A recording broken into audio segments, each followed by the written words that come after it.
Hello and welcome to the Jank Bank. My name is Brad and I'll be your host as we explore fun, unusual, and unique commander decks that can still hold their own and win games. As a quick disclaimer, these decks are tuned to my own personal budget and meta, so feel free to make changes as necessary. The commander for today's deck is Sir Gwyn, Hero of Ashvale, a 5/5 human knight with Vigilance and Menace for 3 red, white, black.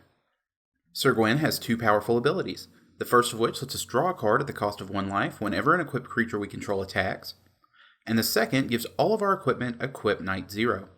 These abilities seem pretty straightforward, but in practice this can be a very difficult deck to build. My initial idea for this deck was to have a token sub-theme with things like Ariel, Knight of Windgrace, and Josuves Lich Knight, but I found the CMC of these cards to be too restrictive for a Mardu deck, and the entire thing felt very clunky. In fact, it took 3 complete rebuilds of this deck before I had something worth sharing with you all. So the strategy we're going to be going for is lots of small knights and cheap to cast equipment. We want to get our card engine online as quickly as possible, outvalue and outmuscle our opponents. It's also important to note that while we want our knights to stick around, we can absolutely still go full Voltron with Sir Gwyn if need be. For our knights, we're going to be looking for creatures with a low CMC and either synergy or value. Something like Fervent Champion synergizes well with our strategy and can push through some early damage, all for a single red mana. Conversely, Knight of the Ebon Legion doesn't synergize with our equipment strategy, but can be used to deter opponents from attacking us, and can grow into a massive threat if left unchecked. We can even trigger its +1/+1 counter ability with the damage we take from Sir Gwyn. Now there are a few specific creatures that work spectacularly well with this deck. Pure Steel Paladin gives us an alternative way to cheat equip cost and draw lots of cards. And Shram, Senior Edificer, while not a knight, is also worth including for that card advantage. Lastly, we have Leonin Shikari, which is also not a knight, but is the very first card you should include in this deck. Being able to move our equipment around at instant speed is a game-winning ability. We can use this to protect important pieces of our board, push damage around blockers, and much more. Moving on to equipment, we want low CMC, but powerful effects. 2 cards I cannot imagine building this deck without are Colossus Hammer and Blackblade Reforged.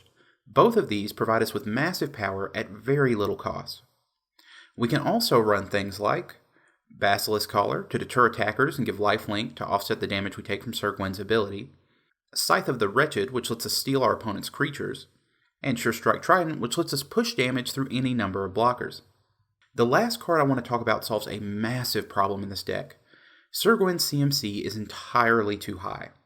Inspiring Statuary solves this problem for us and then some by allowing us to use our equipment as colorless mana as long as we spend it on non-artifacts. This allows us to recover from removal faster and can be the difference in winning or losing a game. Now that we've seen how the deck works, let's jump down to the battlefield of Jank to see it in action. Say we have a decent board of creatures, a Colossus Hammer, and we play Sure Strike Trident. We can equip them both to one of our knights for free, activate Trident, and deal a massive chunk of damage to one of our opponents. But wait, there's more. Now we can equip them to another knight and do it all over again. With enough creatures in play, this is a win con that can come out of nowhere. As I mentioned before, Leonin Shikari is an all-star in this deck. With something like Swiftfoot Boots in play, we can move it around at instant speed and basically turn off our opponent's spot removal.